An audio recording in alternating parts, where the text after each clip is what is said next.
Seberapa banyak yang telah dibaptis dalam Kristus, telah mengenakan Kristus. Haleluya.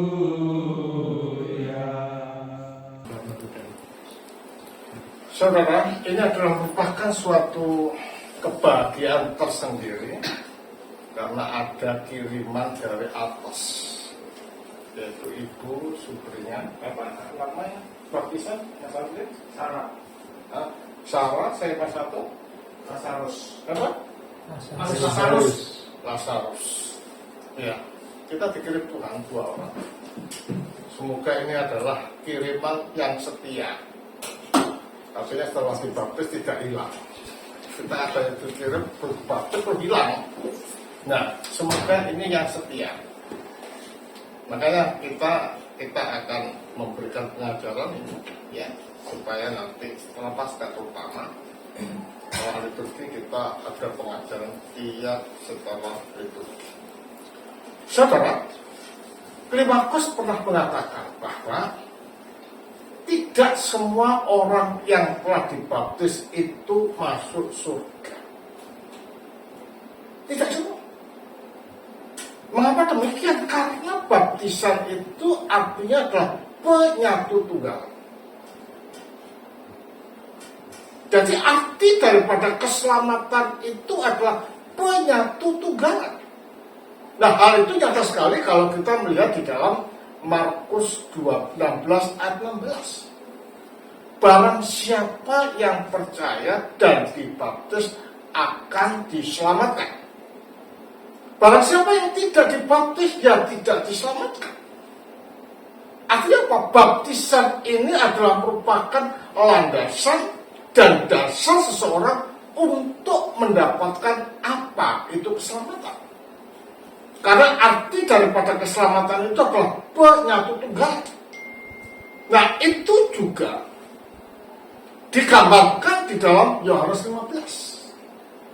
Kalau karang itu tidak menempel pada pokok anggur, akan kering, kalau kering, ditebang dan dibakar. Berarti kalau demikian keselamatan itu menyatu tunggal dan terus menerus menempel dengan Kristus. Dengan menempelnya kita dengan Kristus, maka dikatakan kita sebagai gereja. Nah, kalau kita katakan bahwa kita sebagai gereja itu karena menempel atau dicangkokkan dengan Kristus, berarti gereja itu siapa? Kita atau Kristus?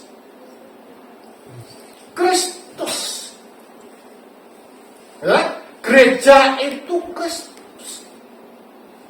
Makanya dalam hal apapun di dalam gereja, kalau ada percekcokan dan lain sebagainya, gereja tidak pernah cekcok. Gereja tidak pernah musuh. Gereja tidak pernah kacau. Tetapi yang kacau siapa? Yang dicangkokkan. Ya, yang dicangkokkan itu yang kacau. Tetapi Kristus tidak pernah kacau. Makanya kalau kita melihat di dalam 1 Korintus, di sana dikatakan ada kelompok-kelompok. Ada kelompoknya siapa? Kelompoknya Apolos. Ada kelompoknya siapa? Paulus dan lain sebagainya. Dikatakan apa? Apakah Kristus dibagi-bagi? Tidak. Berarti kalau demikian dari situ kita melihat bahwa gereja itu Kristus. Nah, kita menjadi gereja itu karena dicangkokkan melalui apa? Melalui baptisan. Nah, karena itu baptisan ini adalah sesuatu yang penting, apalagi Kristus mengatakan, pergilah dan jadikan semua bangsa muridku, baptislah mereka dalam nama Bapa, Putra, dan Roh Kudus. Nah, kata-kata pergilah itu menunjuk pada artinya bahwa para rasul inilah sebagai pelanjut daripada misi Kristus, ya kan? Sebagai pelanjut daripada misi Kristus. Jadi untuk melaksanakan suatu penginjilan, ya, perekrutan orang-orang menjadi gereja ini harus ada apa? Mata rantai. Ya, tidak semua orang yang merasakan saya orang Kristen, saya bisa menginjil, kemudian mendirikan gereja. Tidak bisa. Tetapi harus ada mata rantai. Dan setelah itu, baptislah mereka. Menunjuk pada artian bahwa para rasul adalah penyelenggara sakramen. Ya. Nah, kalau kita melihat bahwa para rasul sebagai penyelenggara sakramen, kira-kira sakramen ini bisa dilakukan oleh Pak Katijan atau bisa? Atau Pak Cito? Tidak mungkin bisa. Tetapi yang ada mata rantai atau suksesi rasulnya yang bisa membaptis. Berarti dari sini kita dapat melihat bahwa kita tidak pernah percaya dan tidak pernah mengakui adanya penginjilan freelance. Setiap orang bisa membaptis. Orang bisa khotbah tentang Kristus, bisa membaptis. Tidak pernah diajarkan seperti itu. Tetapi adalah yang mempunyai mata rantai, yaitu para rasul atau episkop atau presbiter yang ada di dalam gereja. Setelah apa? Setelah itu baptislah mereka dalam nama, berarti kumpulnya mereka. Bukan dibiarkan begitu saja, tetapi diinfus dengan benih ilahi. Dan itu nyata sekali terdapat di dalam Efesus 1:13 bahwa kita dimeteraikan. Nah, itulah yang menjadikan bahwa baptisan itu sangat penting di dalam kehidupan kita. Sekaligus sebagai kontrak perang dengan roh-roh jahat yang senantiasa membawa kita kepada kehancuran. Jadi kalau demikian, baptisan oleh Maximus dikatakan sebagai titik pijak seseorang untuk mencapai apa yang dinamakan dengan teosis atau mengambil bagian di dalam kodrat ilahi. Makanya Nilos pernah mengatakan tentang baptisan, ya, tentang baptisan, tentang gambar Allah, bahwa ketika kita berbicara gambar dan rupa Allah, kita sedang berbicara tentang potensi.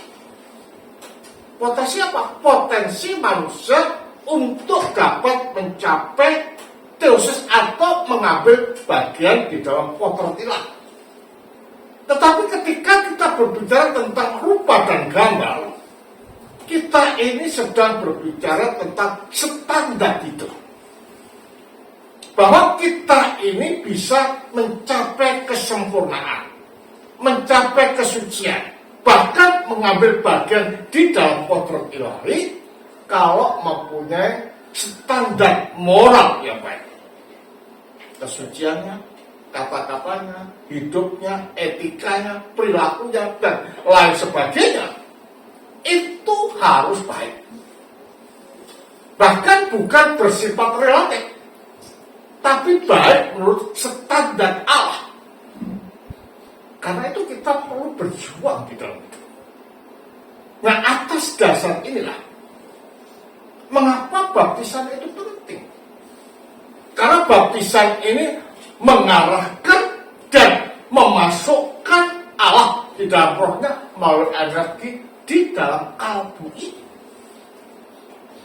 Jadi kehidupan Kristen ini adalah kehidupan yang diimplementasikan, ortodoks diajar, diterjemahkan di dalam penyembahan, dan berpengaruh pada praktek hidup yang benar. Kalau orang ortodoks ini tidak suci, atau tidak melakukan praktek hidup yang benar, maka ada big question mark, ada tanda tanya besar. Berarti kehidupan orang Kristen sulit ya? Sulit. Ya, sulit sekali. Nah, ajarlah mereka, ya, ajarlah mereka. Berarti kalau demikian standar dari suatu ajaran itu siapa? Para rasul. Dan sekaligus para rasul dikatakan sebagai seorang guru di dalam gereja. Nah, landasan inilah yang memberikan penegasan kita tentang apa yang dikatakan oleh Paulus, bahwa siapapun yang mengajarkan sesuatu yang lain daripada apa yang kuajarkan, entah aku, entah rasul lain, atau malah dikatakan terkutuklah mereka. Ya kan? Nah, itu nyata sekali kalau kita melihat di dalam Galatia 1 ayat 8 sampai 9. Nyata sekali di sana bahwa suatu ajaran itu standarnya adalah para rasul. Nah, makin diajarkan ajaran ini, makin tertancap, maka ada namanya the voice of the church, suara daripada gereja, atau apa, hati nurani gereja. Makanya di dalam gereja ini tidak bisa hanya only talking, it's not like that. We have to teach the doctrine, or itu teach, and then the action, divine action, nah, tindakan suci di dalam gereja. Nah, mengapa demikian? Karena kehidupan kita ini yang diarahkan adalah menghidupi kehidupan Allah di dalam diri kita. Karena tujuan daripada hidup Kristen ini dikembalikan kepada posisi sebelum kita jatuh dalam dosa. Posisi apa? Posisi suci. Ya kan? Nah, karena itu tidaklah heran kalau dikatakan di dalam Galatia 3 ayat 27, ada Alkitab. Galatia 3 ayat 27. Dapat Alkitab ya? Ada di HP. Alkitab elektronik ya? Karena digital semua. Banyak korban tak kepala. Di HP ya. Ya? Galatia 3 ayat 27.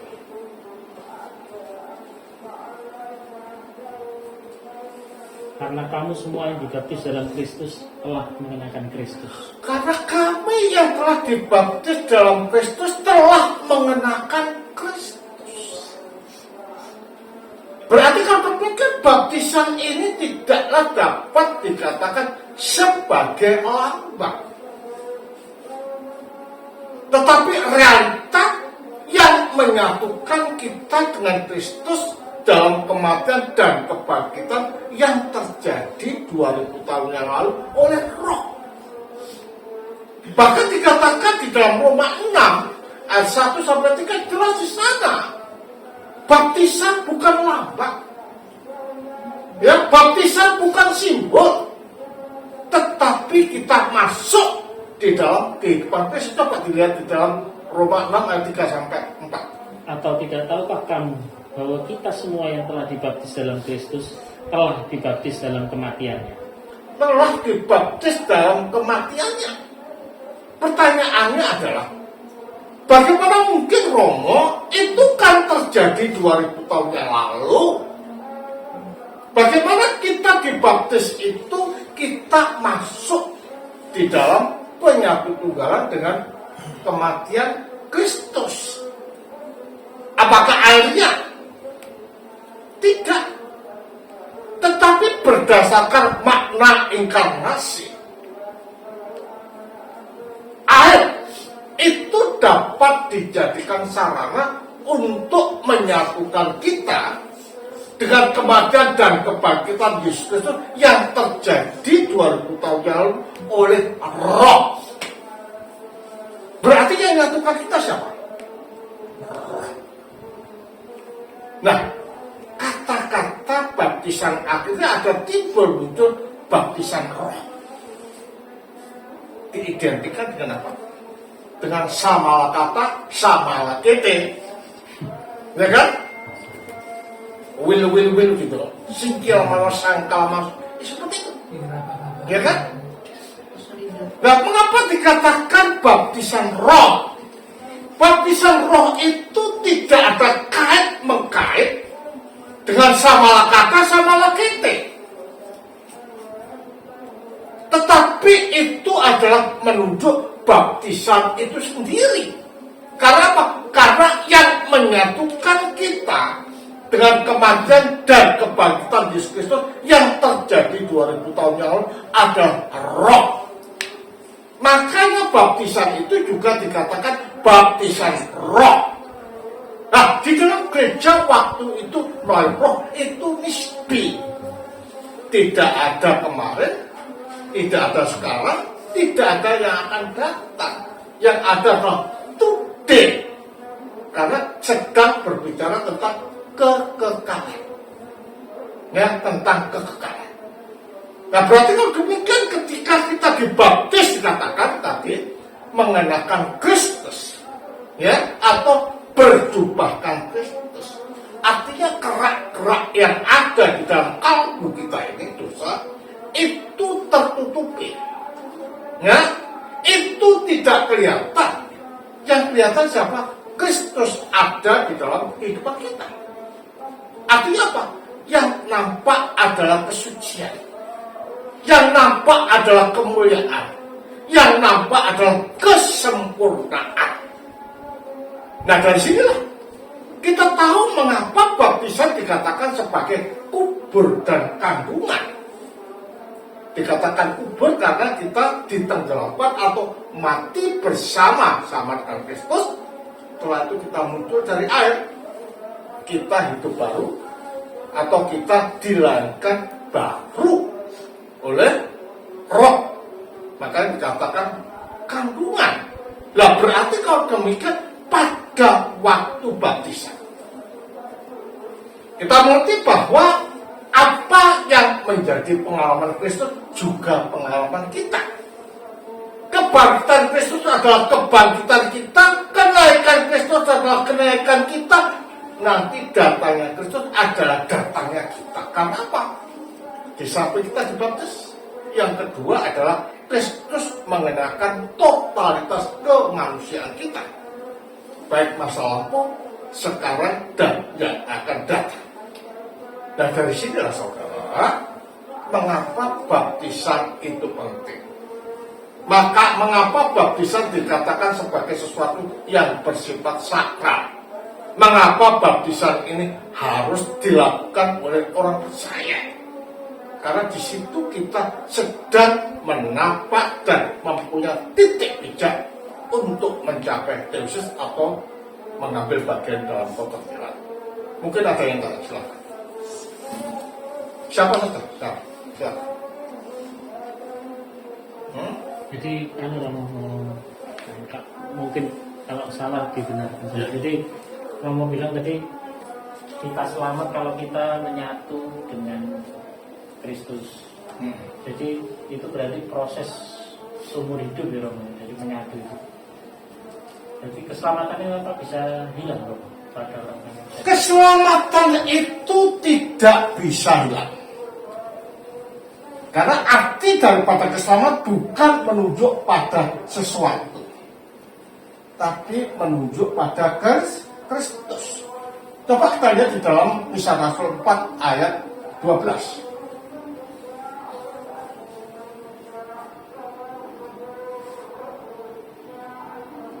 Dan keselamatan tidak ada di dalam siapapun juga selain di dalam Dia. Sebab di bawah kolong langit ini tidak ada nama lain yang diberikan kepada manusia yang olehnya kita dapat diselamatkan. Siapa dia ini? Adalah Kristus. Jadi kalau ada orang mengatakan bahwa keselamatan itu sesuatu, maka itu salah. Makanya ada katakan, ada pertanyaan keselamatan bisa hilang atau tidak. Itu tidak pernah ada pertanyaan di dalam gereja. Karena keselamatan itu adalah menunjuk sosok yang mulia, sosok yang suci, sosok yang sempurna, yaitu Kristus. Kalau Kristus itu bisa hilang, maka keselamatan bisa hilang. Sekarang pertanyaan, apakah Kristus bisa hilang? Tidak. Berarti keselamatan itu tidak bisa hilang, tapi kita yang menghilang dari keselamatan. Melalui apa? Melalui tindakan-tindakan kotor kita, kata-kata kotor kita, pemikiran kata kotor kita, atau kehendak kotor kita inilah yang menjadikan kita lari dari keselamatan. Jadi yang menjadikan selamat dan tidak siapa? Kita. Ya? Makanya tidak ada pertanyaan di dalam gereja ortodoks keselamatan bisa hilang atau tidak. Tetapi apakah kita bisa menghilang dari keselamatan? Ya. Karena kita melalui sifat-sifat yang tidak baik itulah yang menjadikan kita hilang dari keselamatan. Makanya siapa itu Klimahkos mengatakan jangan pernah berpikir bahwa orang yang sudah dibaptis pasti selamat. Imam pun bisa nggak selamat, ya kan? Kalau imamnya dablek, ya nggak selamat, ya kan? Mata duitan juga nggak selamat. Karena fungsi daripada imam itu adalah menuntun seseorang menuju pada kesucian dan kesempurnaan hidup. Oke? Ada lagi? Agak keras telinga rumah agak. Ya. Ini loh, saya ingin tahu aja apa bedanya baptisan selam dengan baptisan percik. Di dalam gereja ortodoks, yang namanya selam kalau dikubur itu kan berarti semua kan. Makanya dari kata baptiso yang artinya diselamkan. Tidak pernah dikatakan dipercik, tapi diselam. Karena apa? Itu menunjuk pada dikuburkannya dosa-dosa kita.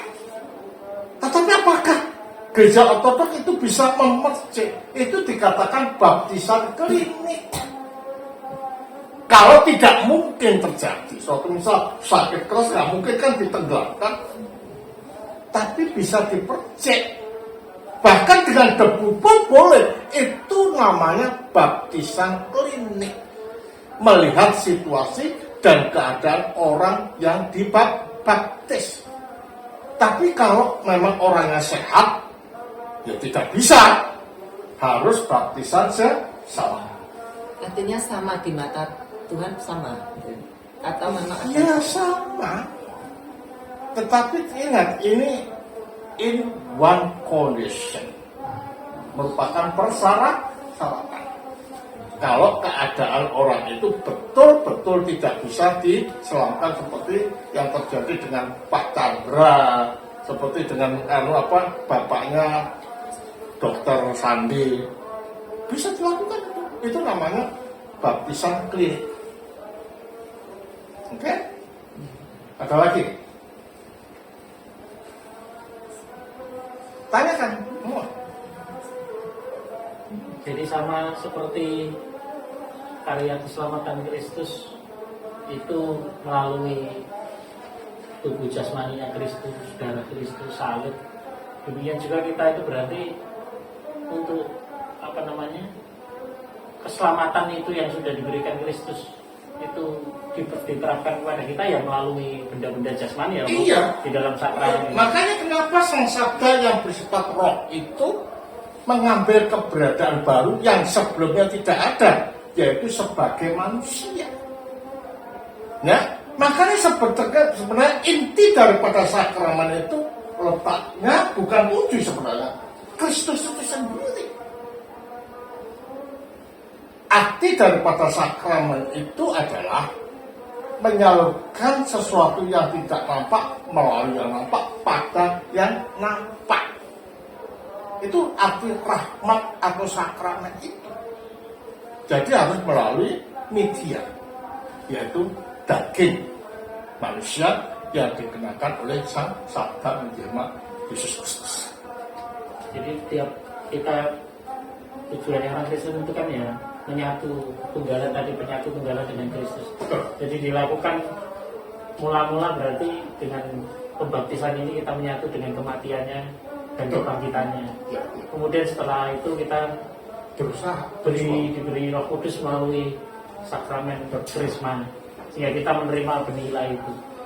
Terus sebagai seorang Kristen ortodoks berarti kita harus dituntut untuk dalam keadaan penyatu tunggalan terus melalui sakramen Ya. perjamuan kudus itu dong. Ya. Jadi hidup kita itu dari minggu ke minggu, dari sakramen ke sakramen, kita harus menjaga hidup kita supaya benihlah itu tumbuh menjadi pohon dan akan berbuah. Betul, makanya sakramen itu seperti nutrisi.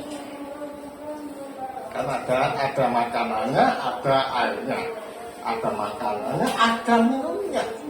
Itu seperti nutrisi yang mengembangkan kerohanian kita. Sehingga makin lama makin suci, makin lama makin kudus di dalam kehidupan kita. Kita tidak bisa menjadi orang ortodoks without sacrament. That is not the church. You have to take the Holy Communion in our life. Selalu. Makanya gereja tanpa sakramen itu bukan gereja.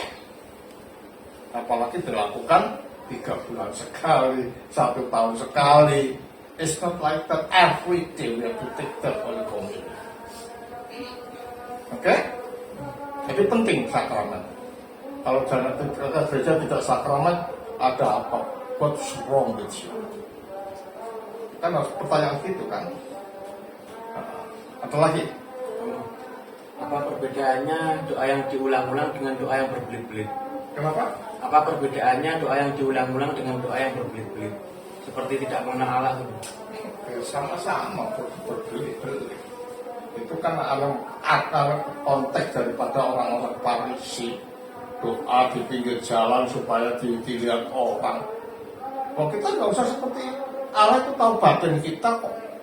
Tapi ada orang mengatakan bahwa doa litani yang kita katakan itu katanya doa berbelit diulang-ulang.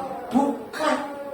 Itu adalah merupakan permohonan sekaligus ditunjukkan mengenai kerendah hatian kita. Tuhan kasihanilah. Tidak ada arogansi di dalam doa. Karena kelemah lembutan dan kerendah hatian itu menjadi titik bijak doa kita diperkenan oleh Allah. Cukup singkat, makanya berdoa puja Yesus kan yang kita lakukan itu.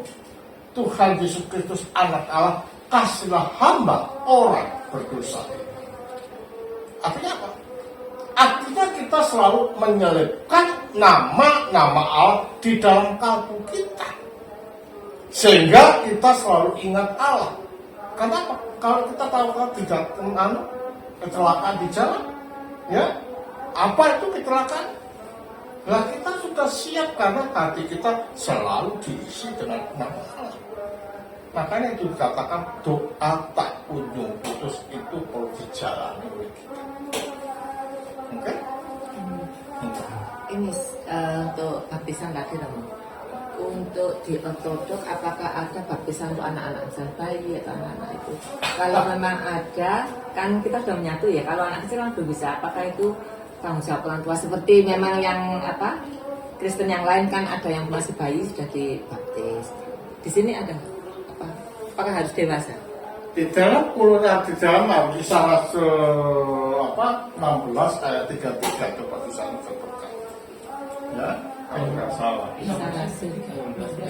Baptisan mereka dapat Kisah 16 33. Pada jam itu juga kepala penjara itu membawa mereka dan membasuh bilu mereka. Seketika itu juga ia dan keluarganya memberi diri juga. Dia dan keluarganya minta dibaptis. Di dalam keluarga itu ada apa? Ada kakek, ada nenek, ada om, ada mbak, ya kan? Ada bayi. Berarti kalau demikian baptisan itu tidak terkecuali. Ada orang berpendapat bahwa baptisan itu harus orang yang mempunyai kesadaran untuk mengakui Yesus sebagai Tuhan dan Juru Selamat. Nah, anak kecil kan belum. Nah, ini diberikan gambaran oleh Kristus di dalam Injil ketika ada orang lumpuh. Itu tidak bisa jalan, dia apa? Digotong dengan 4 orang bahkan melalui atap rumah di depan Yesus.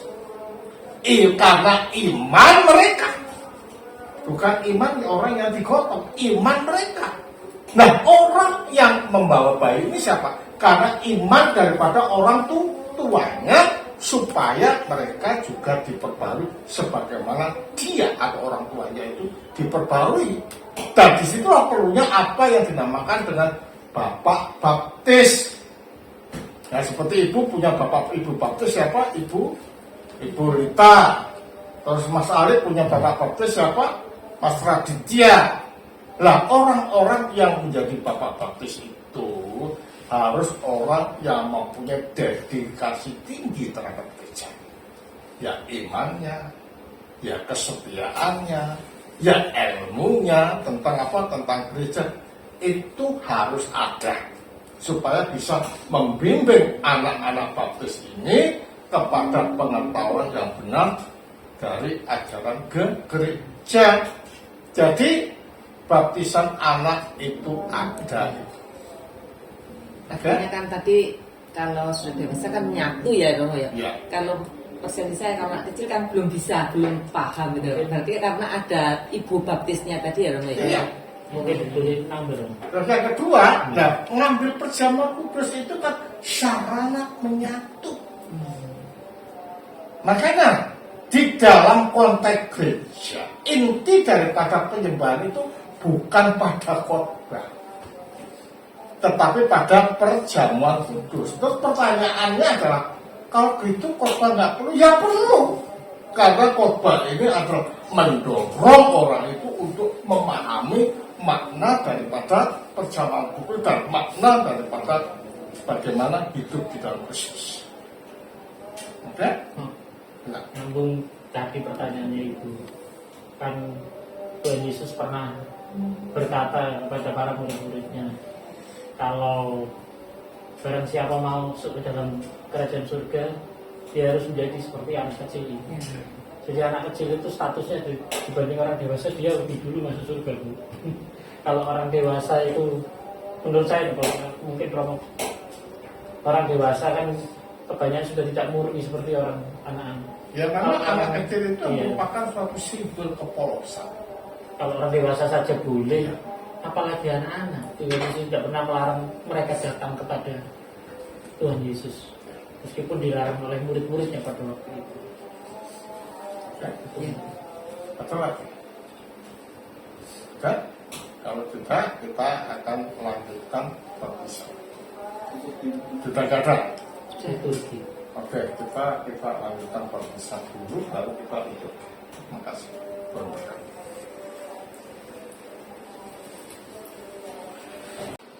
Ustaz dia setiap roh jahat dan najis yang bersembunyi dan mengendap-endap dalam hatinya.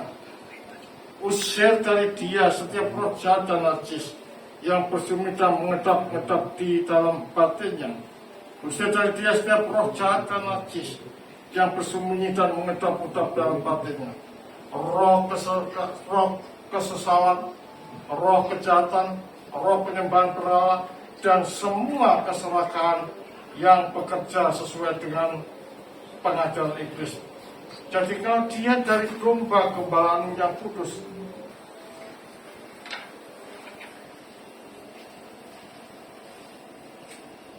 apakah engkau menyangkal iblis dan segala pekerjaannya, serta segala penyembahannya, dan segala malaikat-malaikatnya, serta segala kemegahannya? Sudahkah engkau menyangkal iblis? Sudah. Saya sudah menyangkalinya. Apakah engkau manunggal dengan Kristus? Ya, saya meninggal.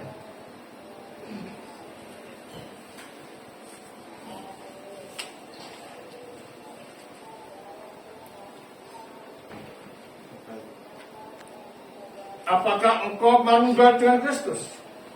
Saya menunggal. Dan percaya engkau kepadanya? Saya Saya percaya kepadanya sebagai Raja dan Bapa. percaya padanya sebagai biar aja dan Nah, Pengakuan iman. aku bersujud di hadapan Sang Bapa, Aku bersujud di hadapan Sang Bapa, Sang Putra, Sang Putra, serta Sang Roh Kudus, serta Sang Roh Kudus, Sang Tritunggal, Sang Tritunggal, satu dalam data hakikat satu dalam satu hakikat dan tak terbagi-bagi. dan tak terbagi-bagi. Anu, kita? Selesai? Berdiri.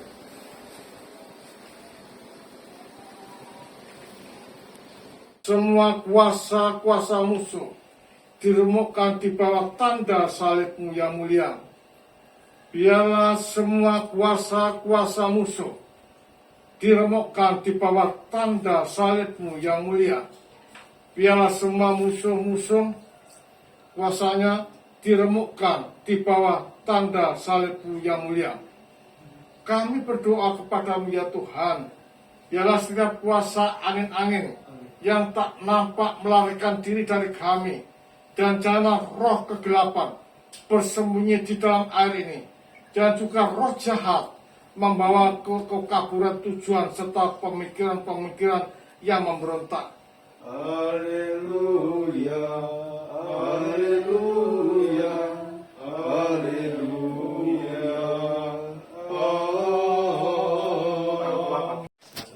Sarah, hamba Allah, Lazarus diurapi dengan minyak kesukaan. tangan kanan ya. Di dalam nama Sang Bapa, Sang Putra, Sang Roh Kudus, sekarang dan selalu sepanjang segala abad. Amin. Mata, Mataku, mata.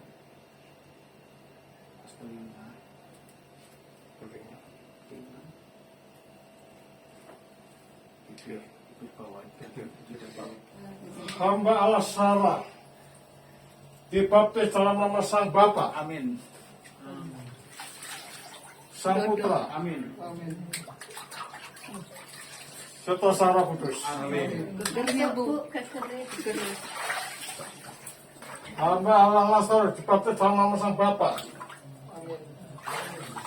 Sang Putra, serta Sang Roh Kudus.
Seberapa banyak yang telah dibaptis dalam Kristus, telah mengenakan Kristus. Haleluya.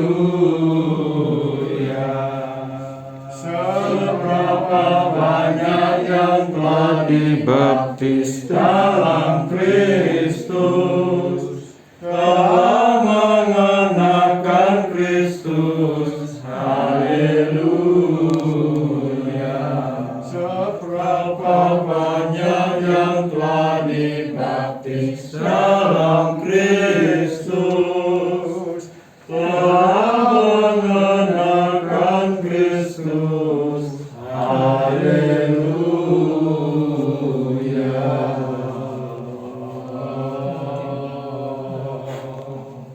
Dengan minyak pengurapan kudus, engkau dikuduskan dan engkau dibasuh bersih.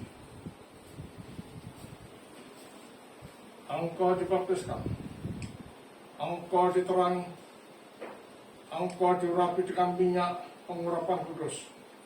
Engkau dikuduskan. Engkau dipasur bersih di dalam nama Sang Bapa, Sang Putra, Sang Roh Kudus. Amin. Nama Sang Bapa,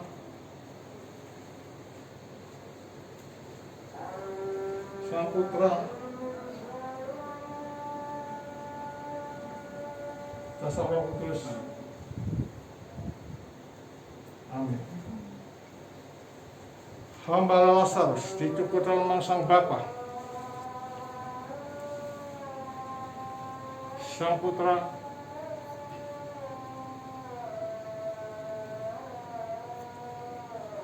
dan Sang Roh Kudus. Amin.